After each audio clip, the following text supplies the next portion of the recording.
Bismillahirrahmanirrahim. Assalamualaikum warahmatullahi wabarakatuh. Alhamdulillah, wassalatu wassalamu ala rasulillah wa ala alihi wa sahbihi wa mawalah. Amma ba'd, fa ya ibadallah, usi nafsi wa iyyakum bi taqwallahi faqad faza al-muttaqun, fala tamutunna illa wa antum muslimun. Saudara-saudariku, alhamdulillah hari ini kita diberikan kesempatan oleh Allah Subhanahu wa taala untuk memasuki bulan Ramadan di hari ke-18 1437 Hijrah. Mudah-mudahan Allah Subhanahu wa taala berkenan menerima seluruh amal yang kita kerjakan sampai setidaknya di hari ini. Baik, hari ini adalah hari barangkali terakhir saya memberikan materi di sini, ya. Dan kami siapkan untuk hari ini insyaallah untuk materi khususnya seputar i'tikaf dan hal-hal amalan-amalan khusus terkait di akhir bulan Ramadan. Kita nanti coba bagi ke dalam beberapa bagian. Kalau nanti masih ada waktu tersisa, kita gunakan untuk berdiskusi kalau ada sekiranya beberapa hal yang antum ingin sampaikan atau tanyakan terkait dengan persoalan yang akan kita bahas, ya. Baik, kita mulai bahasan kita mengenai keutamaan i'tikaf di bulan Ramadan, ya. Keutamaan i'tikaf di bulan Ramadan. Baik. Kita akan memiliki 3 bahasan, ya, dalam bahasan i'tikaf ini. Pertama kita akan bahas tentang pengertian i'tikaf, ya. Dari mana munculnya kata i'tikaf ini, ya, secara bahasa apa maknanya, ya. Kemudian yang kedua, kita lihat manfaat i'tikaf atau keutamaan i'tikaf, ya, di apa keutamaannya hingga kita kemudian diarahkan bukan hanya oleh hadis Nabi SAW, tapi juga ada petunjuk-petunjuk di Quran supaya bisa beriktikaf, ya. Di saking mulianya i'tikaf ini, walaupun tidak wajib, tapi Quran langsung memberikan pernyataan terkait ibadah ini, ya. Ini menunjukkan begitu penting, kan? Nanti kita lihat. Dan yang ketiga, tentang bagaimana persiapan i'tikaf dan i'tikafnya Rasulullah SAW, ya. Atau kita berikan judul umum saja tentang i'tikafnya Rasulullah SAW. Seperti apa beliau menunaikan i'tikafnya.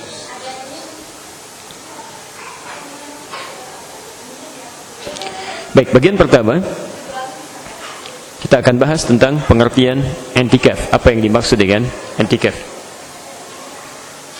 Kata i'tikaf ini, kalau kita telusuri akar katanya, itu bersumber dari kata akafa. Akafa ya'akifu, uqufan. Saya berikan ilmu dulu, ya, ilmu dasarnya supaya kita paham betul runtutan pembahasan kita. Nanti ketika menafsirkan sesuatu kita lebih paham secara komprehensif, ya.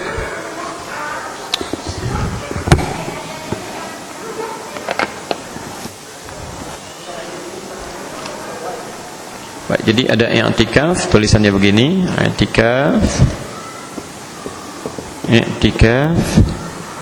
ya. Berasal dari kata kerjanya i'takafa, ini kata kerjanya i'takafa, kan?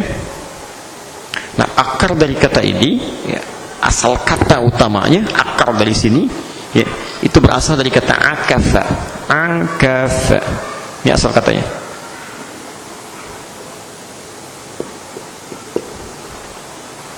Akafa.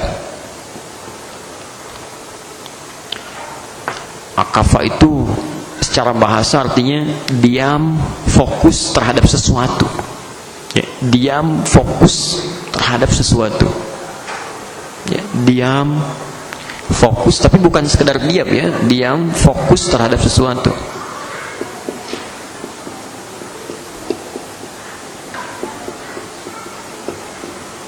Ya.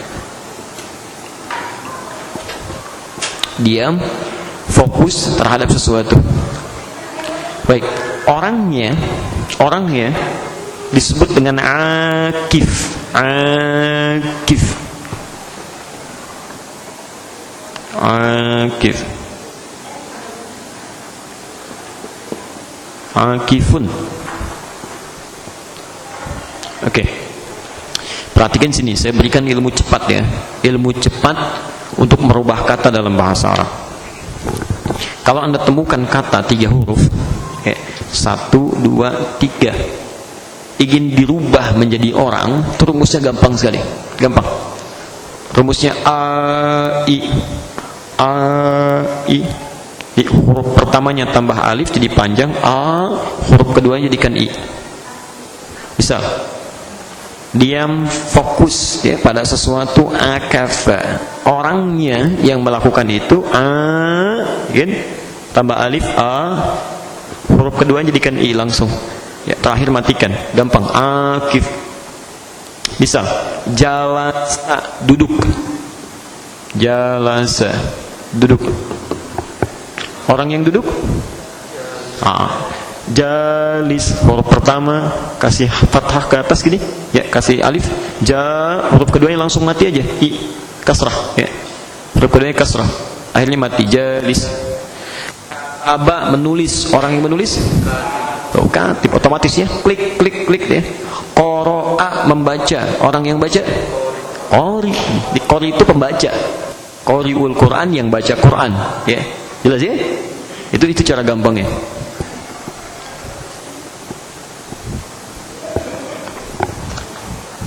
Doroba, memukul, orang yang mukul darib kan.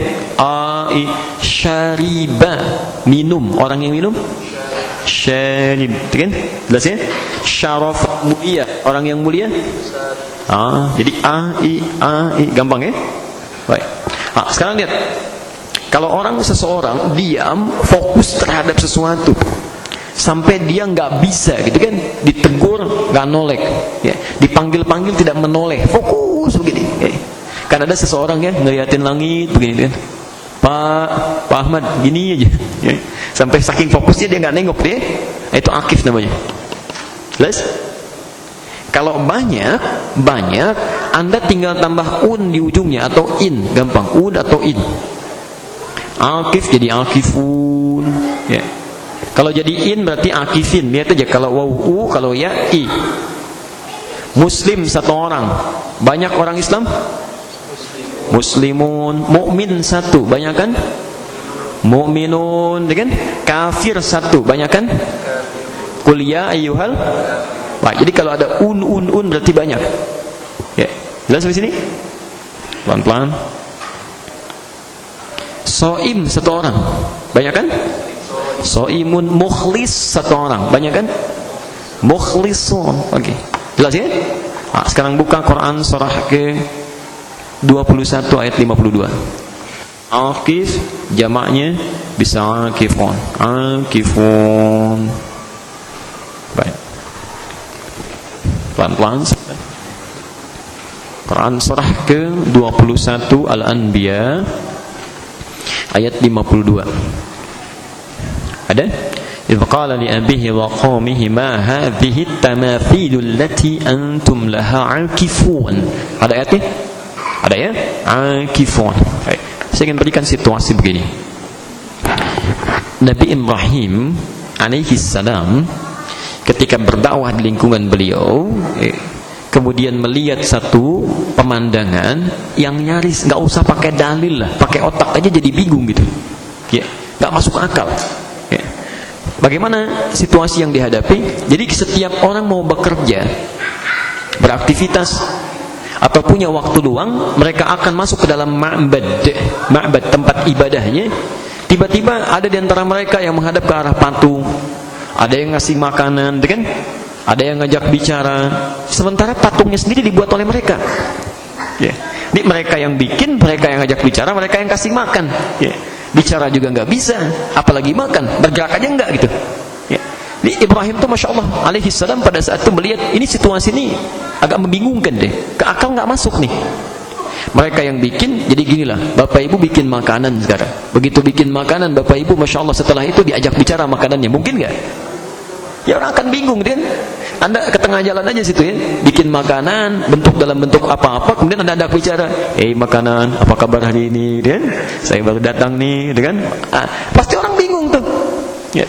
Apakah Ibrahim pada saat itu alaihissalam ketika menyaksikan itu, dan anehnya orang pada fokus Pak, dipanggil susah, diingatkan nggak mau, diberikan gambaran malah ngancam, ya, anta fa'alta hadza an alihati Ibrahim, ya, kamu yang membuat seperti ini pada Tuhan kami Ibrahim, ya.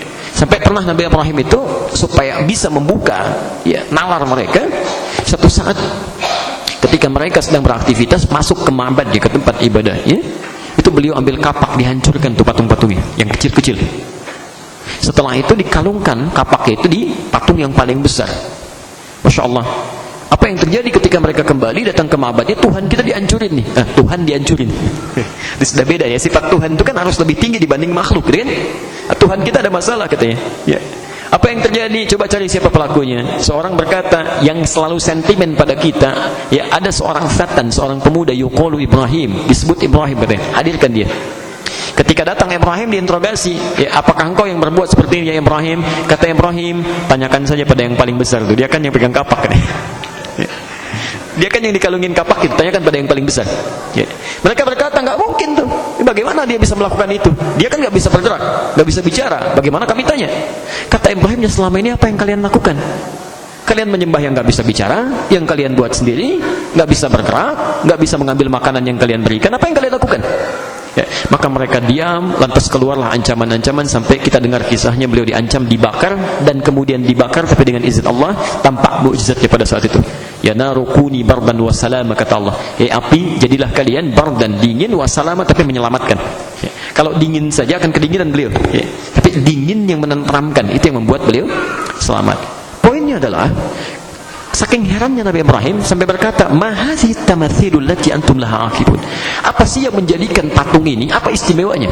Sampai kalian begitu fokus nyembah, dipanggil susah, kan diingatkan marah, bahkan diberikan nalar sampai yang paling logis pun masih ngancam juga pengen kebakar. Ya. Baik. Jadi saking fokusnya lupa dengan Sang Pencipta. Ya, lupa dengan yang memberikan makan. Lupa dengan yang merawat. Ya. Karena itulah Bapak Ibu sekalian, maaf, dulu zaman Nabi Ibrahim itu bentuknya patung. Bentuknya patung. Sekarang patung itu menjelma dalam aneka aktivitas dalam kehidupan. Ada yang saking fokusnya dengan pekerjaan, dengan proyeknya, fokus, diingetin susah, diajak sholat Jumat susah, bahkan Jumatnya digadaikan. Ya. Saking fokusnya dengan bola, gitu kan, Masya Allah, diajak tahajud sulit, ya. Mau sahur masih ketinggalan juga, diingatkan, Pak sebentar lagi sahur, sahur gampang, ini penaltinya masih berjalan. Apa yang mau dikejar? Ya. Wah, klub saya menang, ujungnya menangis itu, ya. Ya macam-macam dia. Jadi ada hal-hal tertentu yang dalam kehidupan membuat orang, apa sih yang menjadikan Anda fokus sampai meninggalkan Allah? Meninggalkan sholat. Padahal Allah berjanji ketika Anda sholat, Anda diberikan kenikmatan dalam hidup. Ya. Saya kan pernah bahas ya dalam fikih sholat. Kalau Anda lihat di YouTube beberapa tayangannya, ya Allah kan memberikan 5 kemuliaan pada orang sholat. Kalau Anda sholatnya benar kata Allah, maka dijamin 1 pasti jadi orang baik. Ya. Yang kedua, dimudahkan segala kesulitan. Yang ketiga, diberikan ketenangan dalam berkehidupan. Ya. Yang keempat, setiap doanya cepat dikabulkan. Dan yang kelima, dijamin kesuksesan dan kebahagiaan hidupnya. Itu semua di Quran, nggak ada di hadis. Saking Allah ingin langsung memberikan jaminan di Quran semuanya. Ya di Quran. Ya. Tapi kenapa orang bisa lalai dari itu gitu? Sampai Allah mengeluarkan ancaman, saking pengennya orang mendapatkan ini. Fawailul lil musallin, celaka orang salat, ya. Alladzina hum an salatihim sahun, yang lalai dalam salatnya. Orang salat aja kalau lalai masih celaka, apalagi yang enggak salat. Yang lalai aja masih celaka, apalagi yang enggak. Nah, di sini kita mesti lihat apa yang menyebabkan orang meninggalkan sholat, saking fokusnya dengan kegiatan hariannya. Ya. Bapak dengan fokusnya pekerjaan sampai meninggalkan yang halal. Sudah Allah sediakan yang halal, kenapa cari yang haram? Ya. Allah berikan yang jelas, kenapa cari yang tidak jelas? Ya. Sama dalam kehidupan, ya, dalam kehidupan. Nah ini yang kita cari, kenapa orang tiba-tiba ya, bisa tidak fokus dalam hidupnya. Karena itulah nanti di kemudian hari Nabi Ibrahim alaihissalam ketika kemudian beliau mendapati anak dari Hajar Ismail, diperintahkan meninggikan bangunan Ka'bah, ya, meninggikan bangunan Ka'bah. Di Ka'bah sudah ada sebelumnya. Kemudian pada zaman Nabi Nuh alaihissalam mengalami banjir besar, tersapu, ya, sampai habis, tersisa pondasinya. Di zaman Nabi Ibrahim itulah kemudian diperintahkan untuk bisa meninggikan kembali pondasi bangunan Ka'bah. Ya. Al-Baqarah ayat 127 itu perintahnya. Wa idh yarfa'u Ibrahimul qawa'ida minal baiti wa Ismail. Dan ingatlah, pelajarilah ketika kami perintahkan Ibrahim dan Ismail meninggikan pondasi Ka'bah, bukan bangun Ka'bah. Ya, Ka'bah sudah ada sebelumnya. Ya, Anda temukan di Ali Imran dari ayat 95 itu sampai 97. Ya, statement Allah kan jelas. Inna awwala baitin wudi'a lin-nas. Sungguh rumah pertama yang dibangunkan untuk manusia, bukan manusia yang bangun, dibangunkan untuk manusia. Itu sudah ada, ya. Coba zaman Nabi Nuh alaihissalam nanti terjadi banjir besar, zaman Nabi Ibrahim tersapu atasnya pada zaman Nabi Nuh. Zaman Nabi Ibrahim pondasi itu dalam bahasa Arab disebut dengan kaidah. Jamaknya qawaid. Ya. Maka pondasi itu diperintahkan untuk ditinggikan kembali, ya.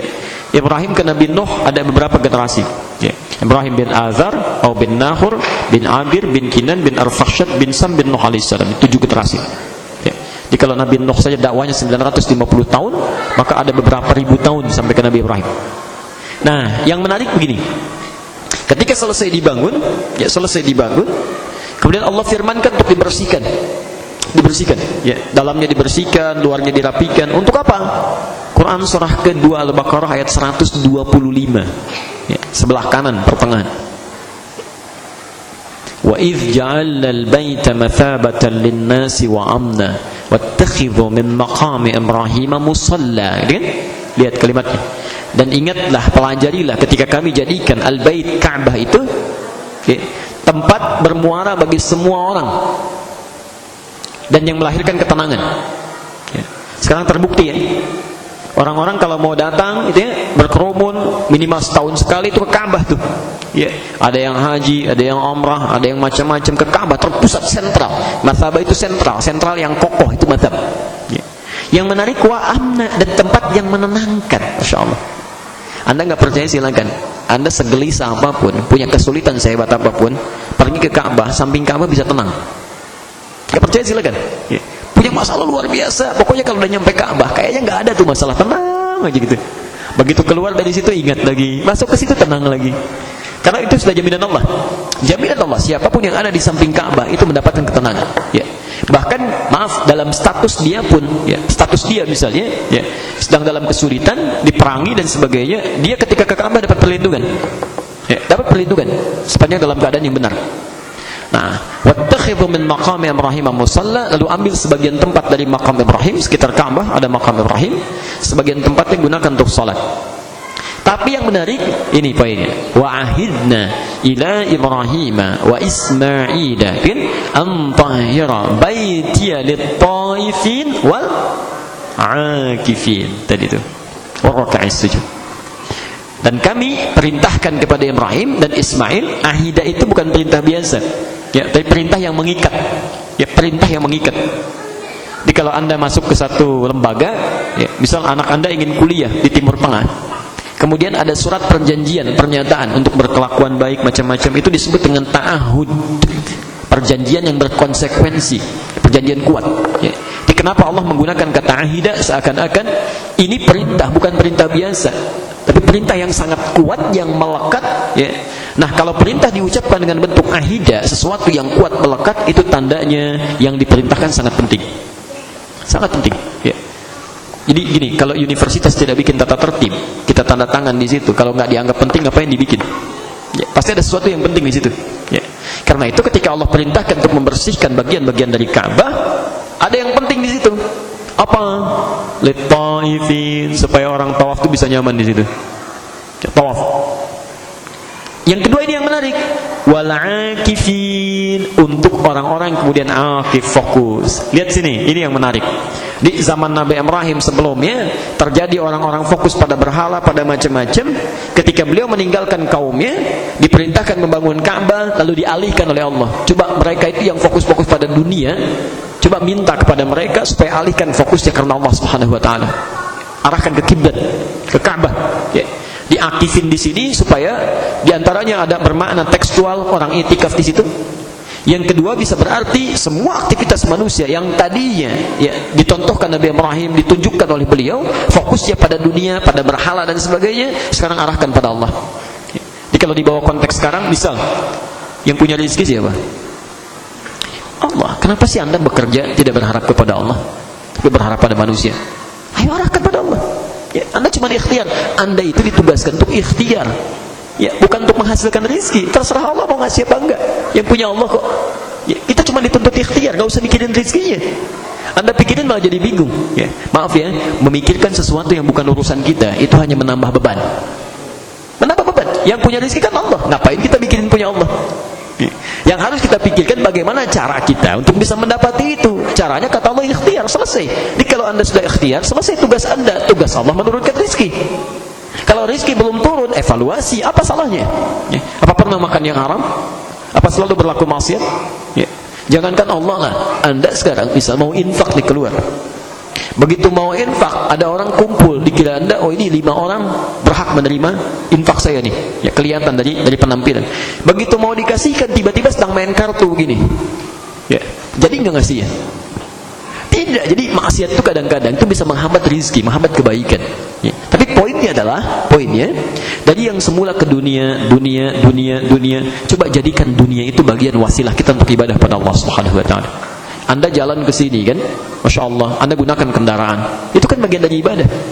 Ya, ketimbang digunakan dunia saja, ibu ngantar anak ke sekolah, kenapa nggak diniatkan ibadah? Bapak kerja, dari setiap pekerjaan antum tuh, dari mulai sebelum pensiun, sekarang yang masih aktif, berapa yang jadi ibadah? Pernah nggak diniatkan karena Allah? Jangan-jangan yang bikin antum capek itu kan mengejar dunianya aja. Dunia capek. Paling kalau dipikirin deh, ya tugas kita ikhtiar. Lakukan karena Allah, Allah dekatkan. Yang punya rezeki Allah. Anak-anak mau sekolah tuh, coba cek anak antum atau orang tuanya nih. Anda orang tua menyuruh anak belajar itu supaya dia mendekat kepada Allah dengan ibadahnya, atau supaya mendapatkan nilai yang bagus? Tuh kan, lihat poinnya tuh. Jadi ibu bapak nggak dapat apa-apa. Kalau dapat cuman pintar aja, jangankan Anda, non muslim pun bisa mendidik anaknya pintar. Ya, tapi bedanya Anda harus jadi ibadah. Ya, muslim itu lain. Sama aja kok. Ini si fulan belajar matematika, anak orang lain belajar matematika. Anda niatkan karena Allah, yang ini cuma dunia aja. Kalau cuma pengen pintar, dua-duanya bisa pintar. Bahkan non muslim bisa lebih pintar. Kalau jam belajar mereka lebih banyak, bisa lebih pintar. Kalau cuma pintar sih bisa. Ya. Tapi ketika Anda meniatkan ibadah, itulah akif. Fokus kita. Jelas di sini? Baik. Jadi kalau ayatnya sudah turun, tugas kita mendawaminya. Nah, sekarang kami ingin mencoba untuk itu. Berusaha serius, sungguh-sungguh. Bagaimana caranya? Dalam bahasa Arab, satu kata yang menunjukkan usaha yang sungguh-sungguh, serius, di antara rumusnya menggunakan alif dan ta pada kata kerja asalnya. Masih ingat tadi akif, kata kerjanya apa? Akafa, gitu kan? Akafa. Lihat rumusnya. Ya, akafa kan? Baik. Fokus, diam pada sesuatu. Kalau kita ingin jadikan ini, ya, bertambah mana usaha yang serius, usaha serius, sungguh-sungguh, maka rumusnya tambah ini kata dasarnya dengan alif dan ta. Alif plus ta. Biasanya huruf alif ditambahkan di awal kalimat di sini, kan? Sedangkan huruf ta itu ditambahkan setelah huruf yang pertama di kalimat itu. Ya. Di huruf pertama kan ain ya. Ini ta-nya tambahkan di sini, ta. Alifnya tambah di depan sini. Jadi tambah alif tambah ta. Posisinya tidak urut alif dengan ta, tidak. Alif huruf pertamanya, kemudian huruf ta, baru kemudian kaf dan fa. Dari akafa ini berubah menjadi takafa ke atas. Saya ulangi, kelihatan?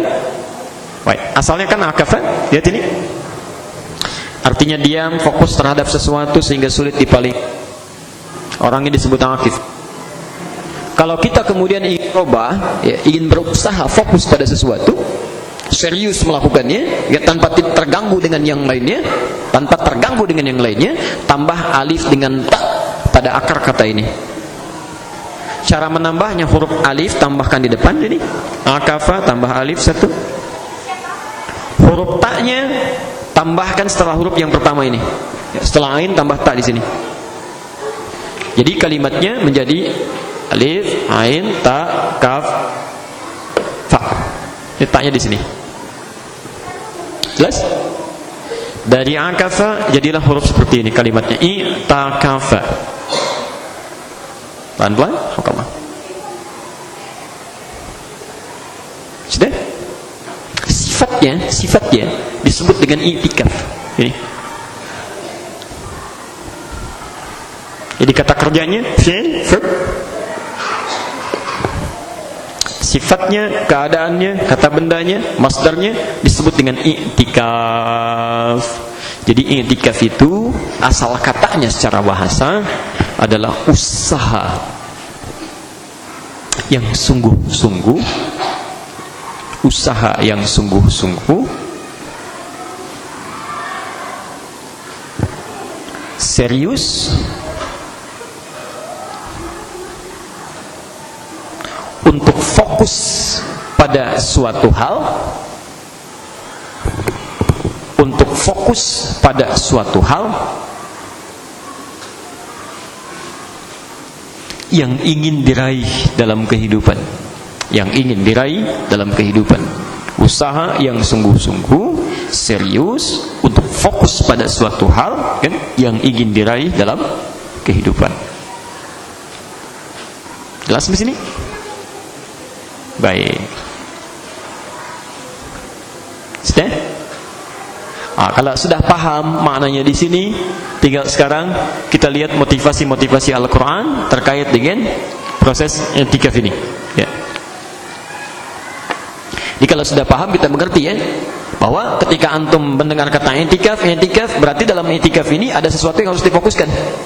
Ya, beda dengan sebelumnya. Orang yang nggak i'tikaf dengan i'tikaf itu beda. Ya, i'tikaf berarti dia mau fokus mengerjakan sesuatu. Jadi kalau anda mau i'tikaf, kemudian pekerjaan anda sama aja dengan nggak i'tikaf, anda tidak i'tikaf namanya. Ya. Sebelum i'tikaf banyak mainin handphone, saat i'tikaf mainin handphone juga, itu bukan fokus. Ya. Sebelum i'tikaf misalnya banyak mengerjakan hal-hal yang tidak bermanfaat, saat i'tikaf pun nggak manfaat juga, itu bukan i'tikaf namanya. Ya, jelas ya? Jadi pertama ada yang mau difokuskan. Yang kedua ada yang mau diharapkan. Ingat betul ini ya, ingat betul. Ada yang mau diharapkan. Ini menunjuk pada rencana nanti saya bahas di akhir. Ya. Jadi anda itu pengen apa saat i'tikaf? Apa hanya ingin mendapatkan Lailatul Qadar? Ya? Apa ingin menghafal Quran? Ataukah ingin misalnya menghatamkan Quran? Ataukah ingin misalnya mempelajari seluk kehidupan Nabi? Ingin menghafal hadis? Apa yang mau difokuskan? Ini kelemahan orang-orang i'tikaf. Kadang-kadang datang ke masjid tapi nggak punya program. Ada rencana, masuk ke masjid aja. Orang sholat ikut sholat, orang ngaji ikut ngaji, orang tidur ikut tidur. Dikata itu kan jadi persoalan jadinya gitu ya. Nah, jadi kalau anda mau i'tikaf, lihat rumusnya. Anda mesti fokus apa yang mau diraih. Apa yang mau diraih? Jelas ya? Ya. Bahkan saking fokusnya ini, ya sampai Quran mengatakan kalau sedang fokus i'tikaf, tolong jangan pulang dulu, jangan campuri istri. Ya. Jangan campuri, 10 hari meninggalkan istri, ada rasa rindu macam-macam. Udah, kamu fokus. Khawatir nggak bisa keraih gitu ya. Makanya di Al-Baqarah ayat 187 turun ayat wala tubashiruhunna wa antum aakifuna fil masajid. Masyaallah. Ini ayat Ramadan ya, ayat puasa. Dan jangan kamu pergauli istrimu di malam hari Ramadan walaupun boleh wa antum aakifuna fil masajid, sedangkan Anda masih dalam keadaan akif, fokus. Ya, fokus, masyaallah. Di masjid-masjid dalam keadaan i'tikaf itu. Tidak mungkin Allah turunkan statement ini di Quran kecuali ada yang penting di situ. Kalau nggak penting ngapain dilarang sambil berhubungan? Ya. Bukankah berhubungan suami istri melahirkan pahala? Ya. Ada pahala di situ, masya Allah, banyak pahalanya. Tapi ketika Quran mengatakan jangan lakukan sementara anda sedang i'tikaf, berarti pahala i'tikaf itu lebih besar dibandingkan dengan kegiatan yang bisa dilakukan. Jelas ya? Baik, jadi pertama keistimewaan i'tikaf dilukiskan oleh Al-Quran menjadi ibadah yang sangat khusus. Ya, di pertama, ya, keistimewaan i'tikaf dikhususkan oleh Al-Quran. Jadi kalau anda yang tanya apa sih istimewa i'tikaf sampai pada i'tikaf kan? Di pertama jawabannya, pertama i'tikaf adalah ibadah yang dikhususkan oleh Quran sekalipun bernilai sunnah muakkadah. Sekalipun bernilai sunnah muakkadah.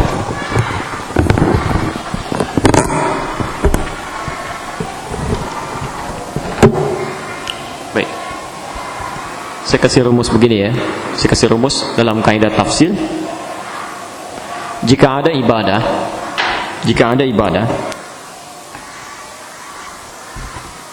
disebutkan di dalam Quran keutamaannya, disebutkan di dalam Quran keutamaannya atau kekhususannya, padahal bukan wajib hukum ibadah ini, maka ini menandakan ibadah tersebut dipandang sangat penting oleh Quran, dipandang sangat penting. Misal begini, salat sunnah ada berapa? Banyak, dari rawatib sampai mutlak sampai macam-macam, ya, banyak. Tapi ketika Quran menyantumkan salat sunnah, ya, masya Allah, di antara salat yang lainnya itu menyebutkannya tahajud. Tahajud yang disebutkan di Quran surah 17 itu ayat 79 sampai dengan 81, dan wa minal laili fatahajjad bihi, dan seterusnya. Ketika tahajud disendirikan oleh Allah, walaupun cuma sunnah tapi disebutkan sampai keistimewaannya, itu tandanya tahajud begitu penting. Ya. Makanya Nabi nggak pernah tinggalkan tahajud selama hidupnya. Bangun, masya Allah, saking pentingnya. Ya. Ini ada Nabi, Rasul, masya Allah, ya jelas surganya, ringan hisabnya, bahkan nggak ada hisab tuh langsung beliau itu, luar biasa. Ibadah sunnah saja beliau dawamkan selama hidupnya. Tahajud, bangun sampai kakinya bengkak-bengkak. Ada orang bukan Nabi, bukan Rasul, surganya belum jelas sampai hari ini, deh. Amalan masih menegangkan, hisabnya masih berantakan, jangankan sunnahnya, yang fardu aja masih terlambat. Coba dicek. Ya. Nah, sama dengan i'tikaf. Perhatikan i'tikafnya. Ketika i'tikaf ini disebutkan oleh Quran, sekalipun hanya sunnah tapi disebutkan di Quran, itu tandanya ada keistimewaan tertentu dalam i'tikaf ini yang tidak boleh kita tinggalkan sepanjang mampu menunaikannya. Ya, walaupun hukumnya sunnah. Jadi kalau Anda nggak kerjakan pun dosa sih enggak, cuman rugi gitu. Ya, cuman rugi. Baik. Bahkan Nabi SAW itu diriwayatkan dari Sayyidah Aisyah radhiyallahu anha, itu sepanjang hidupnya itu menunaikan i'tikaf. Ya, sepanjang hidupnya saat Ramadan diperintahkan, itu 10 hari terakhir selalu i'tikaf. Anda bisa temukan di Al-Bukhari, ya.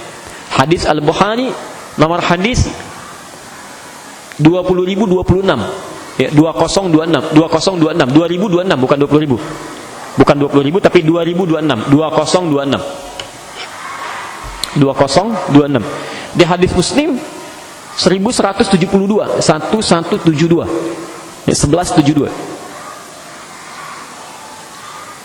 Kalau nggak punya Al-Bukhari, nggak punya Sahih Muslim, lihat di Bulughul Maram. Suka ada yang ngaji Bulughul Maram tuh, ya.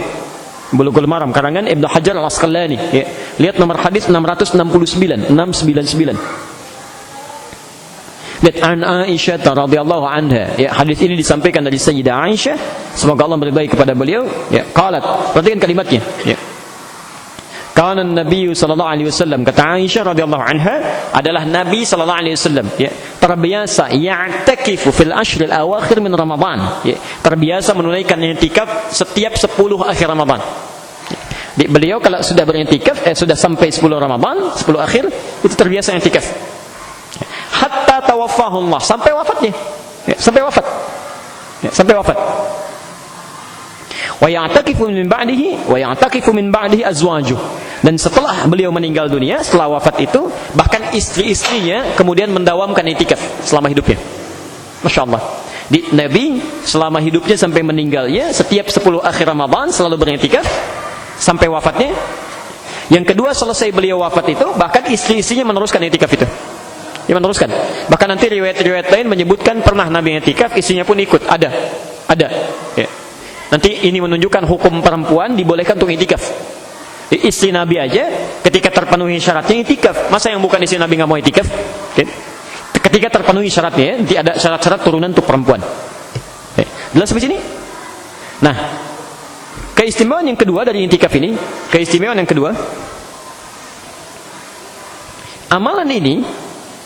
amalan ini didawamkan oleh Nabi SAW, didawam itu dilestarikan terus, ya, hingga wafatnya.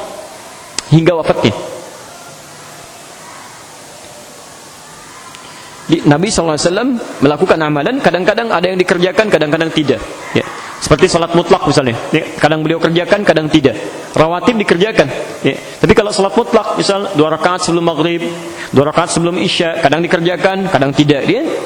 Ya, tapi kalau ada yang terus dikerjakan, dijaga oleh beliau, ya, rawatibnya 2 rakaat sebelum subuh, 4 rakaat sebelum zuhur, 2 rakaat setelah zuhur, 2 rakaat setelah maghrib, 2 rakaat setelah isya, ini menandakan pentingnya ibadah itu, walaupun cuma sunnah. Ya, tahajud dijaga sampai meninggalnya, penting dibandingkan sholat sunnah yang lain. Maka i'tikaf ketika Nabi biasakan sampai wafatnya, bahkan istrinya meneruskan setelahnya, ini menandakan amalan ini begitu penting. Ya, nggak mungkin.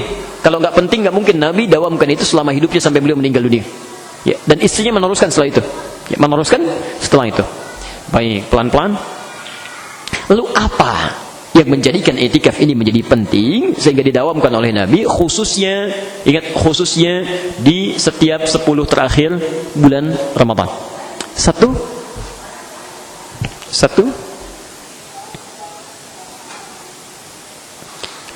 pelan-pelan. Faidah i'tikaf. Yang pertama, guna menunjukkan, ingat gunanya sekali ya, kalau 2 kali Anda bisa repot, ada guna deh. Guna menunjukkan keseriusan dalam beribadah,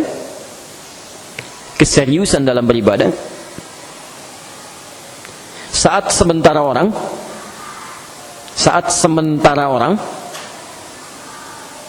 guna menunjukkan keseriusan dalam beribadah saat sementara orang telah malas menunaikannya atau bahkan meninggalkannya.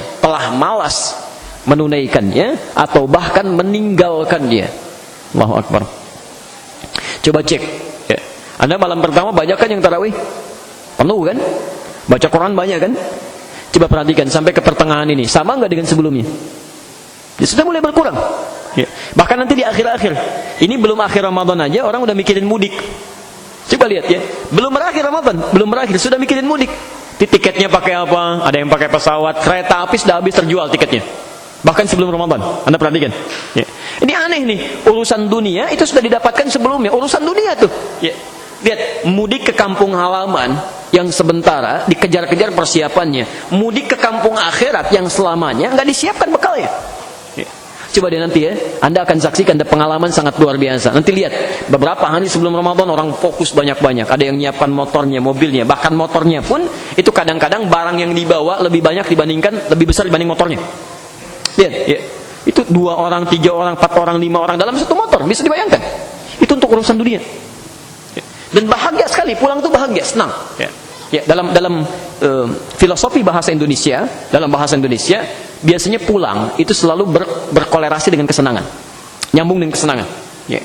Kita beri contoh misal, dulu pernah sekolah ya, begitu Anda sekolah, misal ada pelajaran yang sifatnya gurunya itu ketat, ya kadang-kadang diperiksa banyak hal, ya, tiba-tiba dapat informasi. Ya. Anak-anakku sekarang tidak usah masuk kelas karena gurunya itu sedang tidak masuk. Kalian boleh pulang. Senang nggak? Senang. Pulang kan? Bisa pulang, senang. Ya. Kenapa orang mudik bisa pulang? Besok insya Allah kita akan mudik gratis barang-barang ke kampung halaman masing-masing. Senang nggak? Senang. Kenapa? Bisa pulang. Bisa pulang. Ya. Pulang itu cenderung senang. Ya. Besok kita pulang menuju Allah. Senang tidak? Oh. Dibilang senang takut besok deh. Dibilang nggak senang ya pulang juga.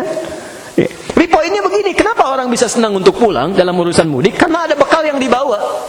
Ada bekal. Ya. Silakan cek. Umumnya orang nggak mudik karena nggak punya bekal.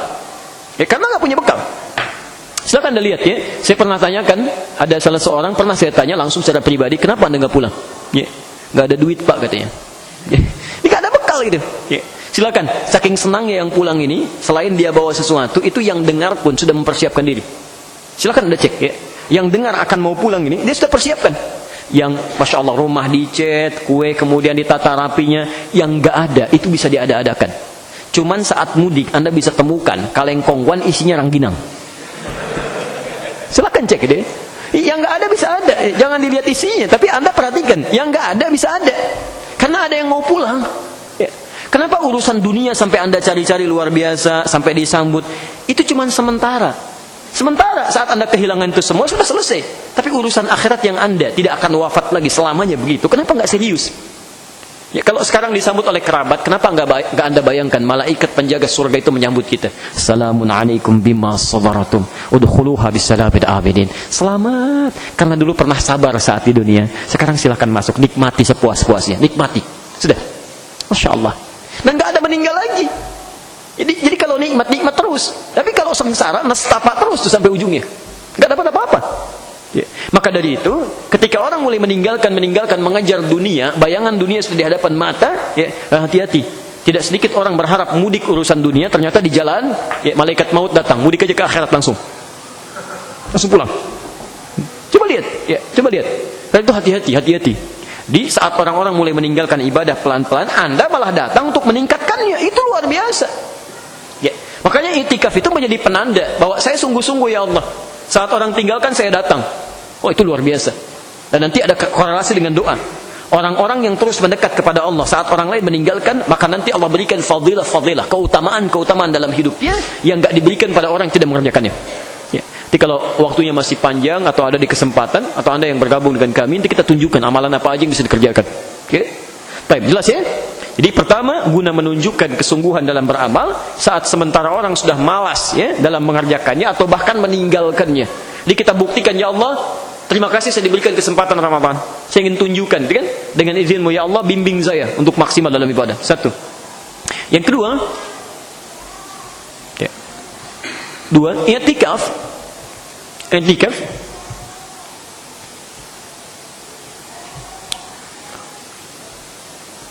dapat menuntun setiap muslim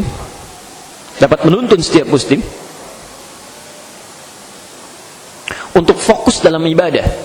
Ya, untuk fokus dalam ibadah. Insyaallah. Jadi, keistimewaan i'tikaf yang kedua, ya, manfaat yang kedua, itu kalau Anda bisa i'tikaf, ya, peluang Anda untuk ibadah itu lebih besar dibandingkan dengan saat tidak i'tikaf. Saya beri contoh begini. Misal Anda di rumah ya. Di rumah itu kan indera kita dimanapun beraktivitas itu selalu berfungsi. Mata melihat sesuatu itu langsung merespon. Ya, dikirim sinyal ke otak, difikirkan. Ya, ada yang begitu tuh. Ya, bahkan ada orang-orang yang sangat sensitif, lihat apa aja dipikirin. Ya, lihat pot orang lain dipikirin, lihat tangga di pinggiran dipikirin, hujan aja turun dipikirin. Ya, yang bukan urusan kita nggak usah dipikirin gitu ya. Ya kadang-kadang segala dipikirkan tuh. Jadi hidupnya tuh nggak tenang. Nggak tenang, ini cepat. Ya. Telinga sama, dengar sesuatu langsung respon, kirim sinyal ke otak, yang berubah jadi macam-macam kegiatan yang lainnya. Karena itu ketika Anda ada di rumah, ya, misal bukan di tempat i'tikaf, di masjid, itu segala yang dilihat, didengar itu bisa direspon dengan aktivitas. Lihat TV, pengen nonton, ya, wah 16 besar nih Piala Eropa, siapa ketemu siapa, macam-macam muncul. Ya, Masya Allah, bisa jadi tuh. Ya. Apa aja, dengar sesuatu pengen direspon. Dengan handphone, jawab telepon. Lihat handphone, bikin status. Macam-macam. Ya. Lihat kasur, pengen tidur. Semua yang dilihat begitu. Yang dilihat, yang didengar, yang dirasakan, itu yang dikerjakan umumnya akan direspon dengan aktivitas-aktivitas secara umum. Tapi kalau Anda masuk masjid, Masya Allah, langkah kaki kanan, Allahumma ftah li abwaaba rahmatik. Langsung sholat dulu. Ke rumah mana ada masuk sholat? Nggak ada ya. Masya Allah. Jadi jangan terlampau soleh, masuk ke rumah langsung sholat 2 rakaat. Sholat apa? Tahiyatul bait. Nggak ada itu. Ya masjid ada tahiyatul masjid. Ya, masuk rumah, assalamualaikum, masuk masjid pahala. Langkahkan kaki kanan, ada doanya. Masya Allah. Begitu Anda duduk pun, Anda ngantuk mau tidur, nggak ada orang yang tidur. Saat Anda melihat orang lain sedang ibadah, Anda dalam ngantuk pun Anda paksakan ibadah. Masya Allah. Duduk, zikir subhanallah. Di mimpi subhanallah, matanya sudah begini deh. Tapi duduk gitu ya. Dia paksakan untuk ibadah. Beda ketika di rumah, lihat bantal langsung, nggak ada subhanallahnya, nggak ada, cuma tidur aja. Di masjid nggak. Begitu Anda mau tidur, yang lain nggak ada yang tidur, saya bangkit. Ya. Mau baca sesuatu nggak enak, yang lain pada baca Quran. Ya, Masya Allah. Jadi semua difokuskan pada ibadah. Ada semuanya di situ. Ya karena itu, i'tikaf keutamaan yang kedua itu membantu kita fokus dalam ibadah, membantu fokus dalam ibadah. Yang ketiga, berpeluang melimpahkan pahala atau menghadirkan pahala yang melimpah. Ya. Berpeluang menghadirkan pahala yang melimpah. Masya Allah. Berpeluang menghadirkan pahala yang melimpah. Coba perhatikan ya. Niat saja pengen i'tikaf itu sudah berpahala. Ya.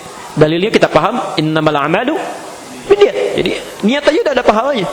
Ya Allah, saya mau berniat itikaf, Masya Allah. Tiba-tiba ketika sudah berniat mau melangkah meninggal dunia, itu pahala itikafnya sudah dicatatkan oleh Allah Subhanahu Wa Taala. Masya Allah, sudah dicatatkan. Ya, baik, pelan-pelan. Jadi dari mulai niat ada pahala. Dari mulai masuk masjidnya ada pahala. Ya. Bukankah Anda berdoa melangkahkan kaki kanan?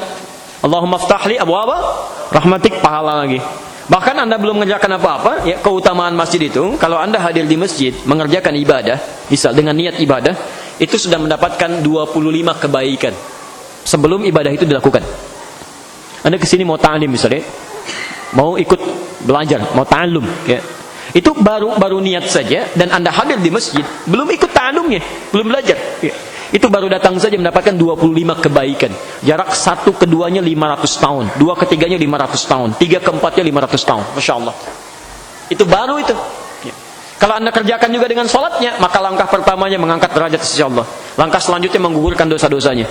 Ya, belum pahala baca Qurannya, belum pahala Anda tadaburnya, belum pahala membaca hadisnya, mempelajarinya, belum pahala sholatnya berkumpul. Dan saat Ramadan dikalikan 10 kali lipat hari biasa. Seperti pernah kita kaji dalam kajian kitab usia. Ya, 10 kali lipat hari biasa. Jadi kalau Anda baca Quran biasanya 10, setiap huruf sekarang 100. Kalau Anda sholat biasanya 10 kebaikan, sekarang kali 10 lagi 100. Kalau Anda infak biasanya 700 kebaikan, kali 10 lagi 7.000 paling minimal. Kalau hitung-hitungan. Dan hebatnya jika Anda mendapatkan bonus yang keempat, mendapatkan keutamaan Al-Qadar, malam Al-Qadar. Masya Allah. Ya. Jadi keutamaan i'tikaf yang keempat adalah membantu mendapati malam Al-Qadar. Kalau qadar Allah diturunkan di malam-malam itu, dia berpeluang mendapati malam Al-Qadar. Jadi kalau sudah pakai Lailah, nggak usah pakai malam lagi. Lailah itu artinya malam. Wahai Allah, anugerahkan kepada hamba malam Lailatul Qadar. Ya, cuman nggak usah pakai malam. Jadi kalau sudah pakai Lailah, Lailatul Qadri itu artinya malam Al-Qadar. Kalau sudah pakai malam, Lailahnya hilang, malam Al-Qadar. Ya, jelas ya? Pak Dedi besok ketemuan ya, di mana? Di Assalam. Kapan? Setelah Ba'da Asar deh. Jadi kalau sudah pakai setelah, jangan pakai Ba'da. Ya, Ba'da itu artinya setelah. Ya, Ba'da Asar atau setelah Asar. Ya. Di Laila, Lail, Laila, Leli, Laili, Lila artinya malam. Di Ibu Leli, Ibu Lili, Ibu Laila itu artinya ibu malam-malam. Ya. Baik. Jelas di sini? Nah, kalau Anda dapati malam Al-Qadar, Masya Allah, itu pahala ya. Berapa pahalanya? Tuh, sudah keliru kan? Bukan 1000 bulan, dari siapa itu? Nggak ada pahala 1000 bulan malam Al-Qadar. Enggak. Yang benar itu lebih dari 1000 bulan. Lebih baik dari 1000 bulan. Itu bahasa Quran, bukan 1000 bulan. Lebih baik, lebih dari 1000 bulan. Jadi mungkin 2000 bulan, 3000 bulan, 4000 bulan, Masya Allah. Ya. Hati-hati ya, banyak itu. Dalilnya Quran surah 97 Al-Qadar itu. Ya, Al-Qadar. Inna anzalnahu fi wa ma adraka ma. Tiganya, Lailatul Qadri khairum min. Jadi khair, ada kata khair, jangan dibuang. Ya. Kalau bahasa Qurannya misal saja, misal Lailatul Qadri alfus syahr, misal 1000 bulan, itu baru 1000. Tapi kalau khair lebih baik daripada 1000 bulan. Bisa 2000 bulan, 3000 bulan, 4000 bulan, terserah Allah. Ya.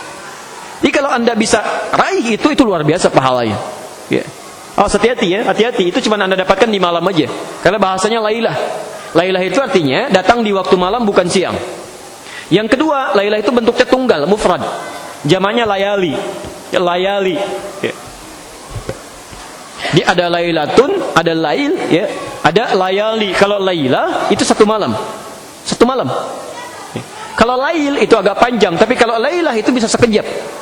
Ya, sekejap aja, enggak seluruh malamnya gitu kan? Ya. Baik, kalau layali itu banyak malamnya. Karena diungkapkan dengan kata Lailah, seakan-akan Allah ingin menyampaikan ini cuma satu malam aja. Datangnya malam bukan siang. Dan hati-hati tidak didapati setiap malam. Jadi cuma sekejap di malam. Ya, malam sampai menjelang fajar. Ya, sampai menjelang fajar. Ya. Jadi maaf, maksimalkan diri kita untuk i'tikaf. Salah satunya mudah-mudahan meraih keutamaan ini. Ya. Anda tinggal di bulan-bulan, ya, tapi nggak ngerjakan ini nggak akan dapat. Ya, walaupun cuma 2 bulan, 3 bulan, 4 bulan dan sebagainya.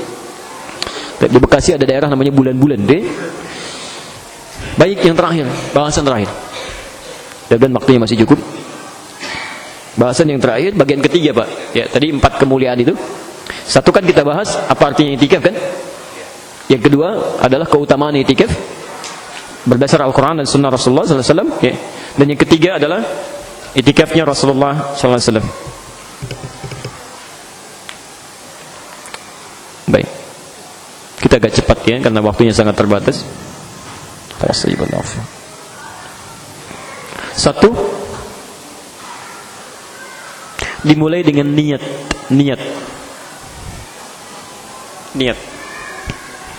Di saat Anda ingin beriktikaf maka niatkan.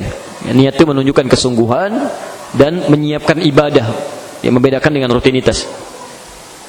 Dalilnya hadis riwayat Al-Bukhari nomor hadis yang pertama, innamal a'malu binniyat. Perhatikan sini, perhatikan pelan-pelan ya. Fokus. Jadi niat itu punya dua fungsi.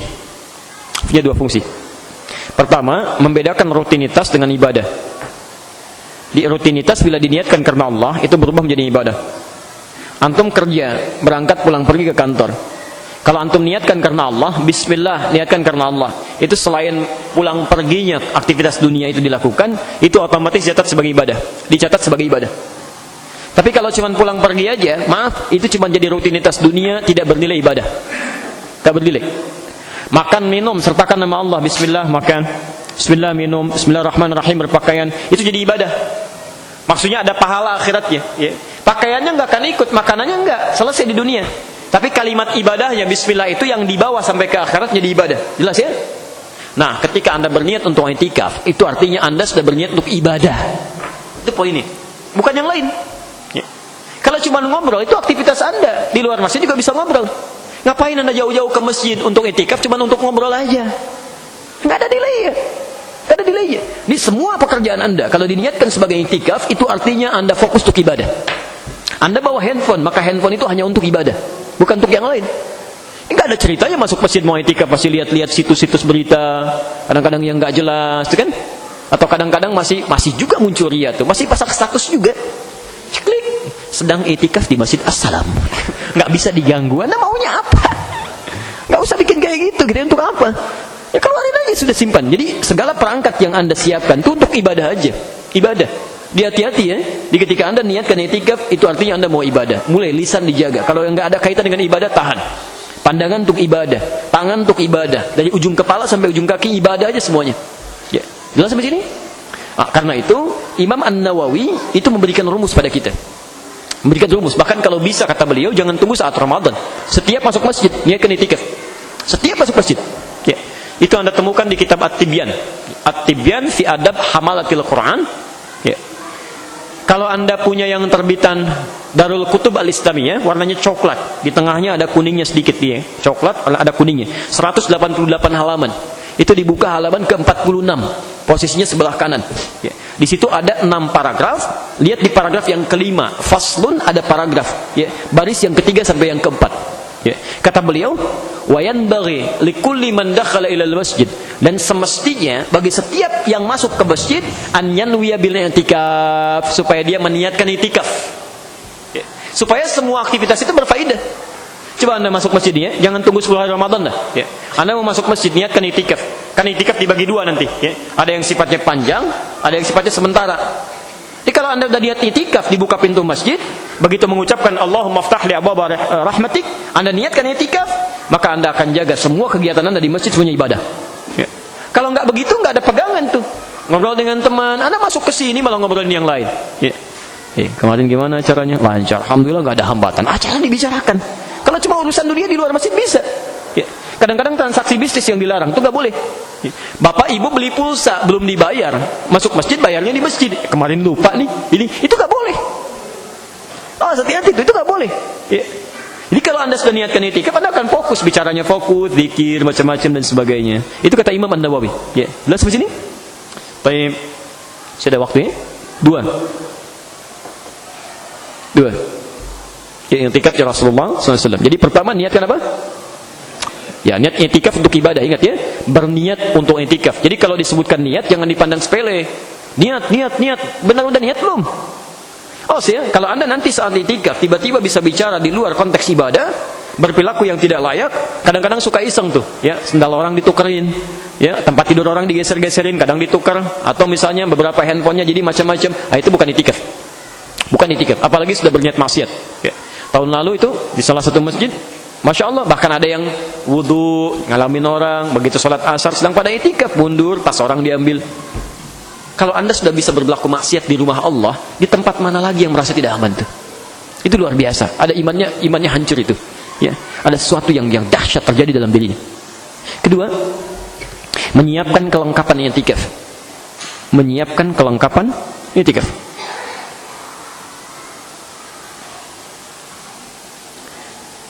Maaf, Bapak Ibu mau itikaf 10 hari terakhir? Mau itikaf atau mau pindah tempat tidur? Ini penting, kalau itikaf Anda siapkan perlengkapan itikaf. Ini mau itikaf dari rumah bawa bantal kan, bawa kasur Palembang dibawa-bawa tuh, Masya Allah, orang Palembang aja nggak bawa kasur. Sampai dibawa-bawa, ngapain? Ya, Anda mau itikaf. Maka dari itu biasanya nanti pengurus masjid mulai menata, kan? Karena Anda akan kedatangan tamu-tamu agung, Masya Allah. Ya, saya sangat tekankan pada DKM, para pengurus masjid, pahala Anda tuh banyak. Berikan yang terbaik, walaupun Anda tidak mendapatkan gaji di dunia, tapi Allah berikan rahmat sepanjang Anda ikhlas. Anda ikhlas, ya. Siapkan, berikan kelengkapan, kenyamanan, dan jamaah juga ngerti. Harus saling membantu, jangan dibebankan. Anda kontribusi apa? Ya. Pak, ini kotor nih masjid nih, katanya. Anda perannya apa? Udah coba bersihin belum? Ya. Mic-nya nggak bagus Pak, dan nyumbang belum? Apa yang sudah Anda kerjakan? Nggak ada nyumbang dengan itu, nyumbang dengan ide, nyumbang dengan tenaga. Jadi jangan cuma mengeluhkan tapi tidak memberi solusi. Ingat itu ya. Baik, jadi ketika Anda ingin beritikaf, siapkan perangkatnya. Anda berapa hari ada di situ? Baik. Kemudian dari mana menyiapkan perangkat ini? Ini poin pentingnya. Dari mana menyiapkan perangkat? Ya. Bahkan Nabi nanti sudah mendesain. Ini yang disiapkan Aisyah, disiapkan Nabi. Ya. Bukankah Nabi kalau disisir oleh Aisyah? Ya, kepalanya begini, kemudian Aisyah nyisirkan gitu kan? Ingat, karena Nabi rumahnya di masjid. Anda jangan ikut-ikutan. Sunnah Nabi, istri saya yang nyisirkan. Begitu datang, belum sisiran, cepat ke sini. Kepalanya ditongolin di pintu masjid, sisir. Itu nggak usah berlebihan tuh. Ya, karena Nabi rumahnya dekat masjid, ya. Baik. Jadi ketika Anda menyiapkan perlengkapan, itu harus dikorelasikan dengan agenda-agenda itikaf. Bikin program. Assalam ada itikaf, insyaallah. Di Assalam ada itikaf? Ada ya? Oke, siapkan programnya. Ya. Nah, dari situ kemudian 1 menit lagi ya. Mau adanya sebentar lagi. Dari situ kemudian Anda siapkan kelengkapan berdasarkan programnya. Misal, program saya hafal Quran dalam 10 hari. Maka Anda siapkan mushafnya. Cari yang terbaik. Siapkan perangkatnya, MP3-nya untuk didengarkan. Lihat ustadz mana yang kadang-kadang baik programnya saat ada di itikaf. Ya, alhamdulillah. Demikian seterusnya. Karena sudah masuk waktu maghrib, kita sunnahnya harus segera tanjil, maka kami hentikan untuk pembahasan kali ini. Bapak Ibu sekalian, terima kasih atas perhatiannya. Ini pertemuan terakhir kami di sini untuk pembahasan ini. Bila ada pemberitahuan atau hal yang lain, nanti kami kabari lebih lanjutnya. Kalau besok nanti saya masih bisa ke sini, saya koordinasi dengan DKM. Barangkali besok kalau masih ada kosong, kita bisa teruskan untuk menyempurnakan kajian ini. Ya. Demikian, subhanakallahumma bihamdika asyhadu an la ilaha illa anta astaghfiruka wa atubu ilaik. Assalamualaikum warahmatullahi wabarakatuh.